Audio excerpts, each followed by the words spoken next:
ଭଣଜା ମାମୁଁ ଘର ହଉଛି, ମାମୁଁ ବି ନିଜେ କହୁଛି ଗୋବିନ୍ଦପୁର। ଭଣଜା ଘର ହଉଛି ପଛିମେଡ଼ା, ଜରିମୂଳ ପଛିମେଡ଼ା। ସେ ଆସିକି 1.5 ବର୍ଷ ହେଲାଣି ପଢିଲାଣି ଏବେ। ଆପଣ ପଢିଲା ପରେ ସେ ସେଇଠୁ ପହରଦିନର ଘଟଣା 11ଟା ବେଳକୁ କିନ୍ତୁ ଆଉ ନାହିଁ, ଯାଇନି ସେଠିକୁ। ଆମେ ଭଉଣୀ ଘର ପାଖକୁ ଫୋନ କଲା ପରେ ସେଠି ବି ମିଳିଲାନି। ତାପରେ ଏଠି ବି ଆସିନାହିଁ।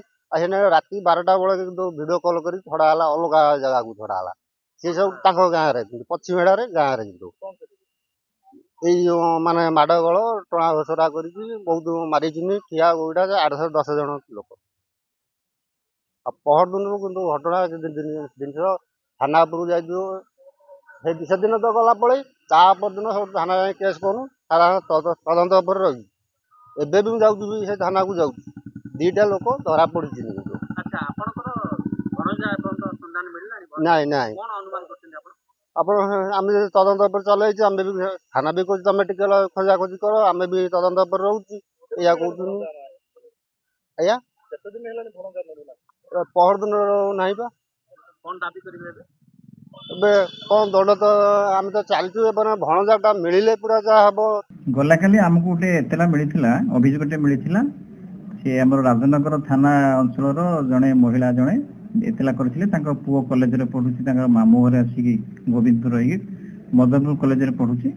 ସେ କଲେଜ ଆସିଥିଲା ବେଳେ ପହରଦିନ ସେ କଲେଜରୁ ଆଉ ଫେରି ନଥିଲା ଏବଂ ପରବର୍ତ୍ତୀ ସମୟରେ ସେ ରାତିରେ ତାଙ୍କ ଗାଁର ପିଲାଙ୍କ ପାଖରୁ ଗୋଟେ ଭିଡ଼ିଓ ପାଇଲା, ଯୋଉଥିରେ କି କିଛି ପିଲା, ସେଇ କଲେଜ ପିଲା ତାକୁ ଗୋଟେ ମାରଧର କରୁଥିବାର ଭିଡ଼ିଓ ପାଇଲେ।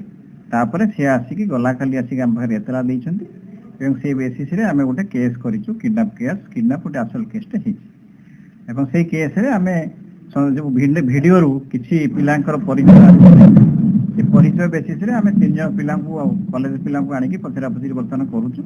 ଆଉ ଯେଉଁ ପିଲା ଉପରେ ମାଡ଼ ହେଇଥିଲା ଭିକ୍ଟିମ୍ ଯିଏ, ତାଙ୍କର ବର୍ତ୍ତମାନ ସୁଦ୍ଧା ସେ ଖବର ମିଳିନି, ସେ କେଉଁ ଜାଗାରେ ଗୋଟେ ଲୁଚିକି ଅଛନ୍ତି ବୋଲିକି ଯାହା ଆମକୁ ଜଣାପଡୁଛି କି ସେ ସେଇ କଲେଜର ଗୋଟେ ଝିଅକୁ ପଟ୍ଟାମୁଣ୍ଡେଇ କଲେଜର ଗୋଟେ ପିଲା, ଯିଏକି ତା ଘର ଅଛି ଆମର ରାଜନଗର ଥାନା ଅଞ୍ଚଳର କୁରୁଣ୍ଡି ଗ୍ରାମର, ସେ ତାକୁ ଭଲ ପାଇକି 4-5 ଦିନ କାଳ ତାକୁ ନେଇଯାଇଥିଲା ଏବଂ ସେଇ ଝିଅକୁ ଇଏ କଲେଜ ପିଲା, ଇଏ ଯୋଉ ଆମର ଭିକ୍ଟିମ୍ ଯିଏ, ଇଏ ତାକୁ ଗୋଟେ ମେସେଜ କ'ଣ କରିଦେଇଥିଲା ଇନଷ୍ଟାଗ୍ରାମରେ।